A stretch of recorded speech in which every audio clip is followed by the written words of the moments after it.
Foundation Stones to Happiness and Success by James Allen. Foreword. How does a man begin the building of a house?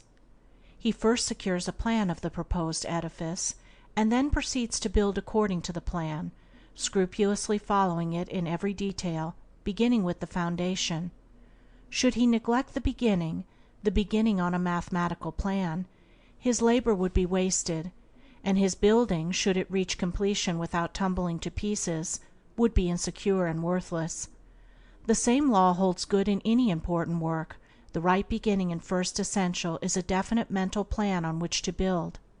Nature will have no slipshod work, no slovenliness, and she annihilates confusion, or rather, confusion is in itself annihilated. Order, definiteness, purpose eternally prevail, and he who in his operations ignores these mathematical elements at once deprives himself of sustainability, completeness, happiness, and success. End of foreword. Chapter 1. Right Principles. It is wise to know what comes first, and what to do first. To begin anything in the middle or at the end is to make a muddle of it. The athlete who began by breaking the tape would not receive the prize. He must begin by facing the starter and toeing the mark, and even then a good start is important if he is to win. The pupil does not begin with algebra and literature, but with counting and ABC. So in life, the businessmen who begin at the bottom achieve the more enduring success, and the religious men who reach the highest heights of spiritual knowledge and wisdom are they who have stooped to serve a patient apprenticeship to the humbler tasks, and have not scorned the common experiences of humanity or overlooked the lessons to be learned from them. The first things in a sound life, and therefore in a truly happy and successful life, are right principles. Without right principles to begin with, there will be wrong practices to follow with, and a bungled and wretched life to end with. All the infinite variety of calculations which tabulate the commerce and science of the world come out of 10 figures. All the hundreds of thousands of books which constitute the literature of the world and perpetuate its thought and genius are built up from the 26 letters. The greatest astronomer cannot ignore the 10 simple figures. The profoundest man of genius cannot dispense with the 26 simple characters. The fundamentals of all things are few and simple, yet without them there is no knowledge and no achievement. The fundamentals, the basic principles, in life or true living are also few and simple, and to learn them thoroughly and study how to apply them to all the details of life is to avoid confusion and to secure a substantial foundation for the orderly building up of an invincible character and a permanent success. And to succeed in comprehending those principles in their innumerable ramifications in the labyrinth of conduct is to become a master of life. The first principles in life are principles of conduct. To name them is easy. As mere words they are on all men's lips, but as fixed sources of action, admitting of no compromise, few have learned them. In this short talk I will deal with 5 only of these principles. These 5 are amongst the simplest of the root principles of life, but they are also those that come nearest to the everyday life, for they touch the artisan, the businessman, the householder, the citizen at every point. No one of them can be dispensed with but at severe cost, and he who perfects himself in their application will rise superior to many of the troubles and failures of life, and will come into these springs and currents of thought which flow harmoniously toward the regions of enduring success. The first of these principles is duty. A much hackneyed word, I know, but it contains a rare jewel for him who will seek it by assiduous application. The principle of duty means strict adherence to one's own business, and just as strict non-interference in the business of others. The man who is continually instructing others, gratis, how to manage their affairs, is the one who most mismanages his own. Duty also means undivided attention to the matter in hand, intelligent concentration of the mind on the work to be done. It includes all that is meant by thoroughness, exactness, and efficiency. The details of duties differ with individuals, and each man should know his own duty better than he knows his neighbor's, and better than his neighbor knows his. But although the working details differ, the principle is always the same. Who has mastered the demands of duty? Honesty is the next principle. It means not cheating or overcharging another. It involves the absence of all trickery, lying, and deception by word, look, or gesture. It includes sincerity, the saying what you mean, and the meaning what you say. It scorns cringing policy and shining compliment. It builds up good reputations, and good reputations build up good businesses, and bright joy accompanies well-earned success. Who has scaled the heights of honesty? Economy is the third principle. The conservation of one's financial resources is merely the vestibule leading towards the more spacious chambers of true economy. It means, as well, the husbanding of one's physical vitality and mental resources. It demands the conservation of energy by the avoidance of enervating self-indulgences and sensual habits. It holds for its followers strength, endurance, vigilance, and the capacity to achieve. It bestows great power on him who learns it well. Who has realized the supreme strength of economy? Liberality follows economy. It is not opposed to it. Only the man of economy can afford to be generous. The spendthrift, whether in money, vitality, or mental energy, wasted so much on his own miserable pleasures as to have none left to bestow upon others.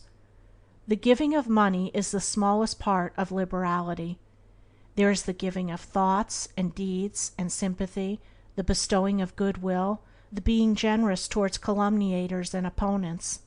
It is a principle that begets a noble, far-reaching influence.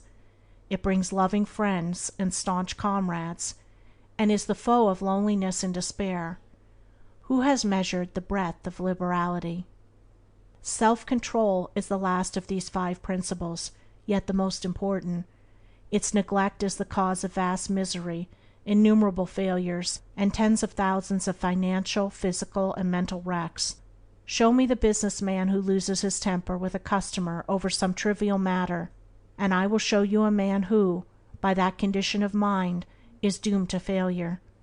If all men practiced even the initial stages of self-control, anger, with its consuming and destroying fire, would be unknown. The lessons of patience, purity, gentleness, kindness, and steadfastness, which are contained in the principle of self-control, are slowly learned by men, yet until they are truly learned, a man's character and success are uncertain and insecure. Where is the man who has perfected himself in self-control? Where he may be, he is a master indeed. The 5 principles are 5 practices, 5 avenues to achievement, and 5 sources of knowledge. It is an old saying and a good rule that practice makes perfect, and he who would make his own wisdom, which is inherent in those principles, must not merely have them on his lips, they must be established in his heart. To know them and receive what they alone can bring, he must do them, and give them out in his actions. End of Chapter 1. Chapter 2. Sound Methods. From the 5 foregoing right principles, when they are truly apprehended and practiced, will issue sound methods. Right principles are manifested in harmonious action, and method is to life what law is to the universe. Everywhere in the universe there is the harmonious adjustment of parts, and it is this symmetry and harmony that reveals a cosmos, as distinguished from chaos. So in human life, the difference between a true life and a false life, between one purposeful and effective and one purposeless and weak, is one of method. The false life is an incoherent jumble of thoughts, passions, and actions. The true life is an orderly adjustment of all its parts. It is all the difference between a mass of lumber and a smoothly working, efficient machine. A piece of machinery in perfect working order is not only useful, but an admirable and attractive thing. But when its parts are all out of gear and refuse to be readjusted, its usefulness and attractiveness are gone, and it is thrown on the scrap heap. Likewise, a life perfectly adjusted in all its parts, so as to achieve the highest point of efficiency, is not only a powerful life, but an excellent and beautiful thing, whereas a life confused, inconsistent, discordant, is a deplorable exhibition of wasted energy. If a life is to be truly lived, method must enter into and regulate every detail of it, as it enters and regulates every detail of the wondrous universe of which we form a part. One of the most distinguishing differences between a wise man and a foolish man is that the wise man pays careful attention to the smallest things, while the foolish man slurs over them or neglects them altogether. Wisdom consists in maintaining things on their right relations, in keeping all things, the smallest as well as the greatest, in their proper places and times. To violate order is to produce confusion and discord, and unhappiness is but another name for discord. The good business man knows that system is 3 parts of success, and that disorder means failure. The wise man knows that disciplined, methodical living is 3 parts of happiness, and that looseness means misery. What is a fool but one who thinks carelessly, acts rashly, and lives loosely? What is a wise man but one who thinks carefully, acts calmly, and lives consistently? The true method does not end with the orderly arrangement of the material things and external relations of life. This is but its beginning. It enters into the adjustment of the mind, the discipline of the passions, the elimination and choice of words and speech, the logical arrangement of the thoughts, and the selection of right actions. To achieve a life rendered sound, successful, and sweet by the pursuance of sound methods, one must begin, not by neglect of the little everyday things, but by assiduous attention to them. Thus the hour of rising is important, and its regularly significant, as are also the timing of retiring to rest, and the number of hours given to sleep. Between the regularity and irregularity of meals, and the care and carelessness in which they are eaten, is all the difference between good and bad digestion, with all that this applies, and an irritable or comfortable frame of mind, with its train of good or bad consequences. For attaching to these meal times and meal ways are matters of both physiological and psychological significance. The due division of hours for business and for play, not confusing the two. The orderly fitting in of all the details of one's business, times for solitude, for silent thought and for effective action, for eating and for abstinence. All these things must have their lawful place in the life of him whose daily round is to proceed with the minimum degree of friction, who is to get the most usefulness, influence, and joy out of life. But all this is but the beginning of that comprehensive method which embraces the whole life and being. When this smooth order and logical consistency is extended to the words and actions, to the thoughts and desires, then wisdom emerges from folly, and out of weakness comes power sublime. When a man so orders his mind as to produce a beautiful working harmony between all its parts, then he reaches the highest wisdom, the highest efficiency, the highest happiness. But this is the end, and he who would reach the end must begin at the beginning. He must systematize and render logical and smooth the smallest details of his life, proceeding step by step toward the finished accomplishment. But each step will yield its own particular measure of strength and gladness. To sum it up, method produces that smoothness which goes with strength and efficiency. Discipline is method applied to the mind. It produces that calmness which goes with power and happiness. Method is working by rule. Discipline is living by rule. But working and living are not separate. They are but 2 aspects of character, of life. Therefore, be orderly in work, be accurate in speech, be logical in thought. Between these and slovenliness, inaccuracy and confusion, is the difference between success and failure, music and discord, happiness and misery. The adoption of sound methods of working, acting, thinking, in a word, of living, is the surest and safest foundation for sound health, sound success, sound peace of mind. The foundation of unsound methods will be found to be unstable, and to yield fear and unrest even when it appears to succeed, and when its time of failure comes, it is grievous indeed. Chapter 2. Chapter 3. True Actions. Following on right principles and methods come true actions. One who is striving to grasp true principles and work with sound methods will soon come to perceive that details of conduct cannot be overlooked, that, indeed, those details are fundamentally distinctive or creative, according to their nature, and are of deep significance and comprehensive importance, and this perception and knowledge of the nature and power of passing actions will gradually open and grow within him as an added vision, a new revelation. As he acquires this insight his progress will be more rapid, his pathway in life more sure, his days more serene and peaceful. In all things he will go the true and direct way, unswayed and untroubled by the external forces that play around and about him. Not that he will be indifferent to the welfare and happiness of those about him, that is quite another thing, but he will be indifferent to their opinions, to their ignorance, to their ungoverned passions.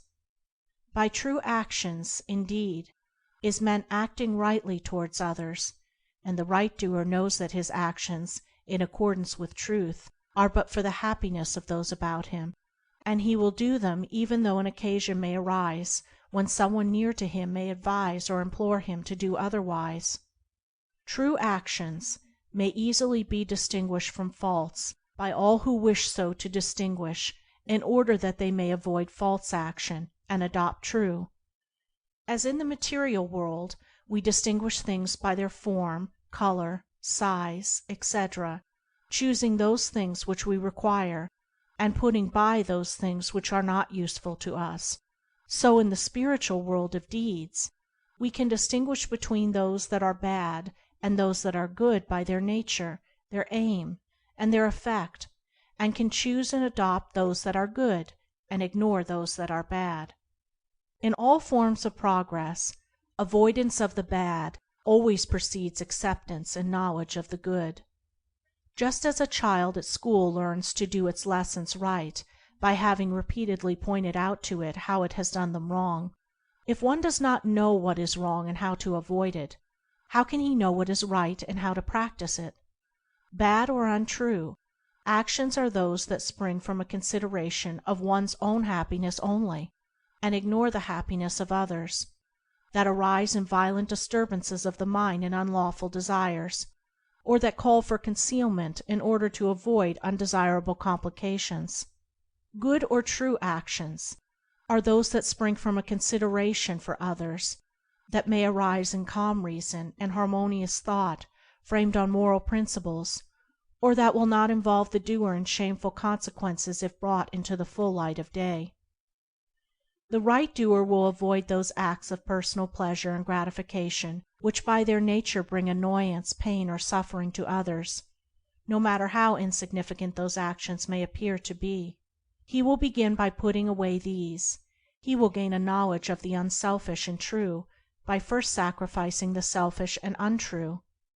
He will learn not to speak or act in anger, or envy, or resentment, but will study how to control his mind, and will restore it to calmness before acting, and most important of all, he will avoid, as he would the drinking of deadly poison, those acts of trickery, deceit, double-dealing, in order to gain some personal profit of advantage, and which lead, sooner or later, to exposure and shame for the doer of them. If a man is prompted to do a thing which he needs to conceal, and which he would not lawfully and frankly defend if it were examined of witness, he should know by that it is a wrong act, and therefore to be abandoned without a further moment's consideration. The carrying out of this principle of honesty and sincerity of action, too, will further lead him into such a path of thoughtfulness and right doing as will enable him to avoid doing those things which would involve him in the deceptive practices of other people. Before signing papers, or entering into verbal or written agreements, or engaging himself to others in any way at their request, particularly if they be strangers, he will first inquire into the nature of the work or undertaking, and so, enlightened, he will know exactly what to do, and will be fully aware of the import of his action. To the right doer, thoughtlessness is a crime. Thousands of actions done with good intent lead to disastrous consequences because they are acts of thoughtlessness, and it is well said that the way to hell is paved with good intentions. The man of true action is, above all things, thoughtful. Be ye therefore wise as serpents and harmless as doves. The term thoughtlessness covers a wide field in the realm of deeds. It is only by increasing in thoughtfulness that a man can come to understand the nature of actions, and can, thereby, acquire the power of always doing that which is right. It is impossible for a man to be thoughtful and act foolishly. Thoughtfulness embraces wisdom. It is not enough that an action is prompted by a good impulse or intention. It must arise in thoughtful consideration, if it is to be a true action, and the man who wishes to be permanently happy in himself and a power for good to others must concern himself only with true actions. "I did it with the best of intentions" is a poor excuse from one who has thoughtlessly involved himself in the wrongdoing of others. His bitter experience should teach him to act more thoughtfully in the future. True actions can only spring from a true mind, and therefore while a man is learning to distinguish and choose between the false and the true, he is correcting and perfecting his mind, and is thereby rendering it more harmonious and felicitous, more efficient and powerful. As he acquires the inner eye to clearly distinguish the right in all the details of life, and the faith and knowledge to do it, he will realize that he is building the house of his character and life upon a rock which the winds of failure and the storms of persecution can never undermine. Chapter 4. True Speech. Truth is known by practice only. Without sincerity there can be no knowledge of truth, and true speech is the beginning of all sincerity. Truth in all its native beauty and original simplicity consists in abandoning and not doing all those things which are untrue, and embracing and doing all those things which are true. True speech is therefore one of the elementary beginnings in the life of truth. Falsehood, and all forms of deception, slander, and all forms of evil speaking, these must be totally abandoned and abolished before the mind can receive even a small degree of spiritual enlightenment. The liar and slanderer is lost in darkness.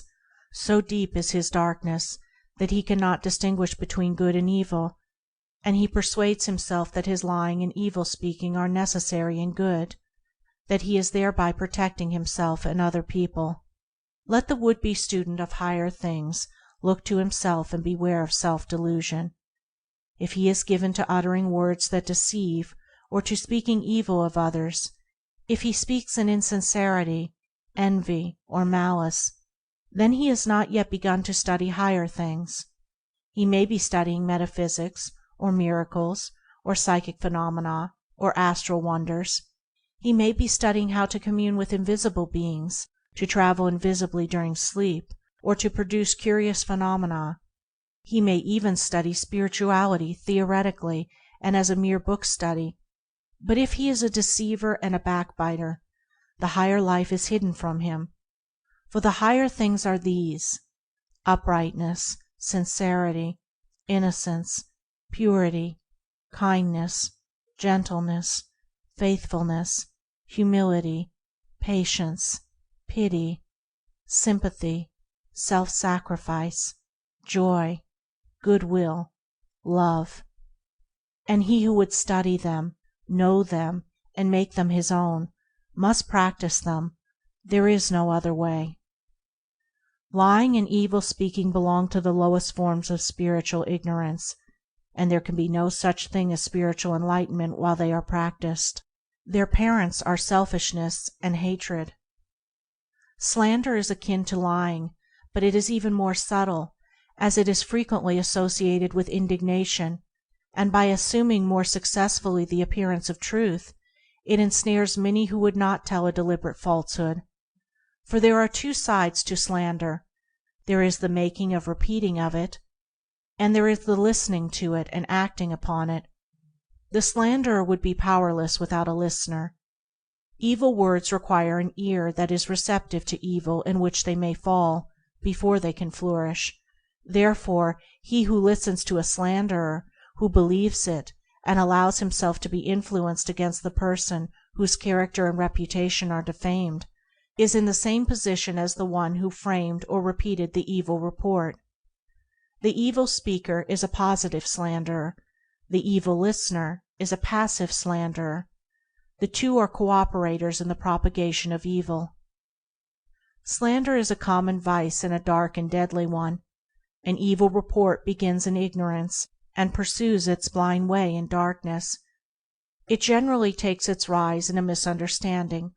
Someone feels that he or she has been badly treated, and filled with indignation and resentment, unburdens himself to his friends and others in vehement language, exaggerating the enormity of the supposed offense on account of the feeling of injury by which he is possessed. He is listened to and sympathized with. The listeners, without hearing the other person's version of what has taken place, and on no other proof than the violent words of an angry man or woman, become cold in their attitude towards the one spoken against, and repeat to others what they have been told, and as such repetition is always more or less inaccurate, a distorted and altogether untrue report is soon passing from mouth to mouth. It is because slander is such a common vice that it can work the suffering and injury that it does. It is because so many, not deliberate wrongdoers, and unconscious of the nature of the evil into which they so easily fall, are ready to allow themselves to be influenced against one whom they have hitherto regarded as honorable, that an evil report can do its deadly work. Yet its work is only amongst those who have not altogether acquired the virtue of true speech, the cause of which is a truth-loving mind. When one who has not entirely freed himself from repeating or believing an evil report about another hears of an evil report about himself, his mind becomes aflame in burning resentment, his sleep is broken, and his peace of mind is destroyed. He thinks the cause of all his suffering is the other man and what the other man has said about him, and is ignorant of the truth that the root and cause of his suffering lies in his own readiness to believe an evil report about another. The virtuous man, he who has attained to true speech, and whose mind is sealed against even the appearance of evil speaking, cannot be injured and disturbed by any evil reports concerning himself, and although his reputation may for a time be stained in the minds of those who are prone to suggestions of evil, his integrity remains untouched and his character unsoiled, for no one can be stained by the evil deeds of another but only by his own wrongdoing.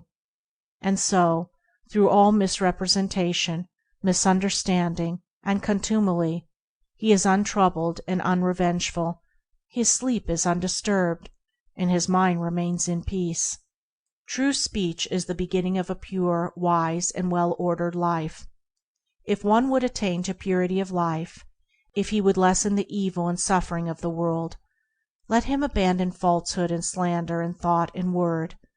Let him avoid even the appearance of these things, for there are no lies and slanders so deadly as those which are half-truths. And let him not be a participant in evil speaking by listening to it. Let him also have compassion on the evil speaker, knowing how such a one is binding himself to suffering and unrest. For no liar can know the bliss of truth, no slanderer can enter into the kingdom of peace. By the words which he utters is a man's spiritual condition declared. By these also is he finally and infallibly adjudged. For as the divine Master of the Christian world has declared, By thy words shalt thou be justified, and by thy words shalt thou be condemned. Chapter 5. Equal-mindedness. To be equally minded is to be peacefully minded, for a man cannot be said to have arrived at peace who allows his mind to be disturbed and thrown off the balance by occurrences.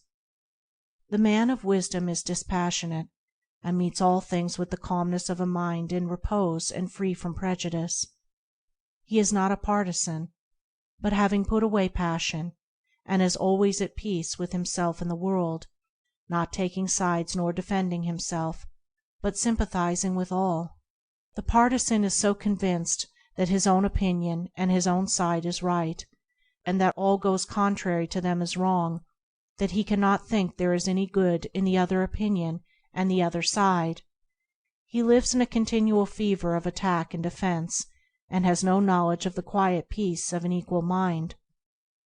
The equal-minded man watches himself in order to check and overcome even the appearance of passion and prejudice in his mind, and by so doing he develops sympathy for others, and comes to understand their position and particular state of mind, and as he comes to understand others, he perceives the folly of condemning them and opposing himself to them.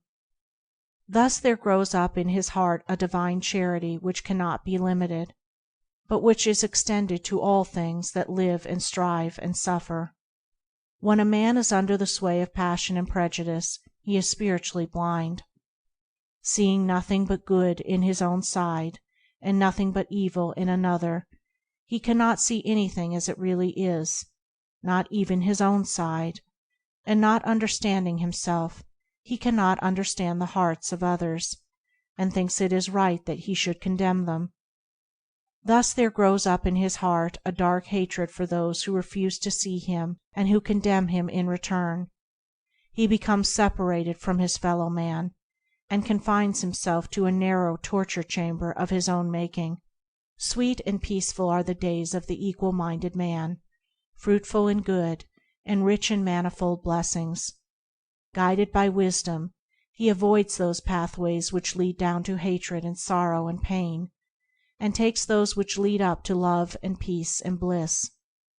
The occurrences of life do not trouble him, nor does he grieve over those things which are regarded by mankind as grievous, but which must befall all men in the ordinary course of nature. He is neither elated by success nor cast down by failure.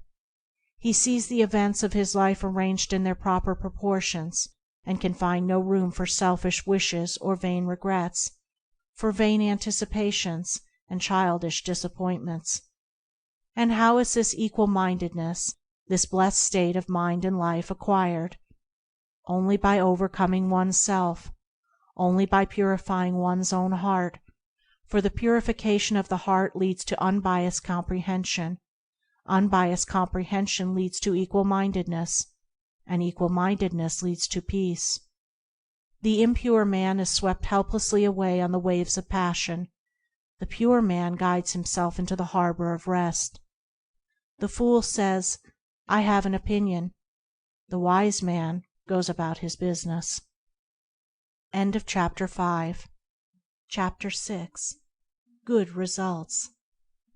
A considerable portion of the happenings of life comes to us without any direct choosing on our part, and such happenings are generally regarded as having no relation to our will or character, but as appearing fortuitously, as occurring without a cause. Thus one is spoken of as being lucky and another unlucky, the inference being that each has received something which he never earned, never caused. Deeper thought and a clearer insight into life convinces us, however, that nothing appears without a cause, that cause and effect are always related in perfect adjustment and harmony. That being so, every happening directly affecting us is intimately related to our own will and character, is indeed an effect justly related to a cause having its seat in our consciousness. In a word, involuntary happenings of life are the results of our own thoughts and deeds. This, I admit, is not apparent on the surface But what fundamental law, even in the physical universe, is so apparent? If thought, investigation, and experiment are necessary to the discovery of the principles which relate one material atom to another, even so are they imperative to the perception and understanding of the mode of action which relate one mental condition to another, and such modes, such laws, are known by the right doer, by him who has acquired an understanding mind by the practice of true actions.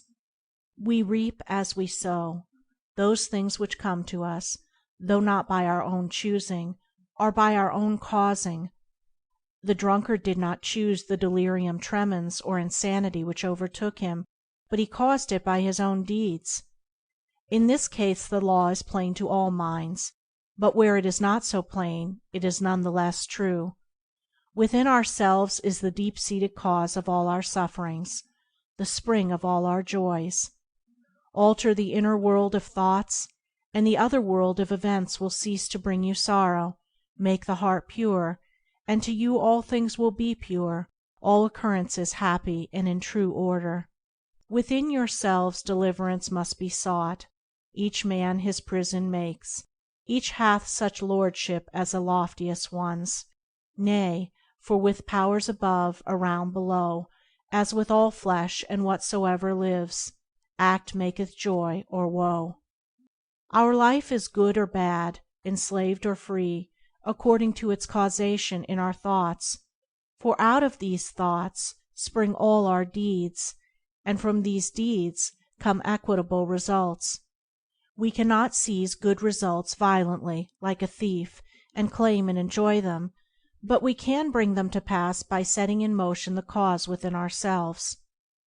Men strive for money, sigh for happiness, and would gladly possess wisdom, yet fail to secure these things, while they see others to whom these blessings appear to come unbidden. The reason is that they have generated causes which prevent the fulfillment of their wishes and efforts. Each life is a perfectly woven network of causes and effects, of efforts, or lack of efforts, and results, and good results can only be reached by initiating good efforts, good causes. The doer of true actions, who pursues sound methods, grounded on right principles, will not need to strive and struggle for good results. They will be there as the effects of his righteous rule of life. He will reap the fruit of his own actions, and the reaping will be in gladness and peace. This truth of sowing and reaping in the moral sphere is a simple one, yet men are slow to understand and accept it. We have been told by a wise one that the children of darkness are wiser in their day than the children of light, and who would expect, in the material world, to reap and eat where he had not sown and planted? Or who would expect to reap wheat in the field where he had sown tares, and would fall to weeping and complaining if he did not? Yet this is just what men do in the spiritual field of mind and deed. They do evil and expect to get from it good, and when the bitter harvesting comes in all its ripened fullness, they fall into despair and bemoan the hardness and injustice of their lot, usually attributing it to the evil deeds of others, refusing even to admit the possibility of its cause being hidden in themselves, in their own thoughts and deeds. The children of light, those who are searching for the fundamental principles of right living, with a view to making themselves into wise and happy beings, must train themselves to observe this law of cause and effect in thought, word, and deed, as implicitly and obediently as the gardener obeys the law of sowing and reaping. He does not even question the law; he recognizes and obeys it. When the wisdom which he instinctively practices in his garden is practiced by men in the garden of their minds, when the law of the sowing of deeds is so fully recognized that it can no longer be doubted or questioned, then it will be just as faithfully followed by the sowing of those actions which will bring about a reaping of happiness and well-being for all. As the children of matter obey the laws of matter, so let the children of spirit obey the laws of spirit, for the law of matter and the law of spirit are one, but they are two aspects of one thing, the outworking of one principle in opposite directions. If we observe right principles or causes, wrong effects cannot possibly accrue. If we pursue sound methods, no shoddy thread can find its way into our web of life, no rotten brick enter into the building of our character to render it insecure; and if we do true actions, what but good results can come to pass? For to say that good causes can produce bad effects is to say that nettles can be reaped from a sowing of corn. He who orders his life along the moral lines thus briefly enunciated will attain to such a state of insight and equilibrium as to render him permanently happy and perennially glad.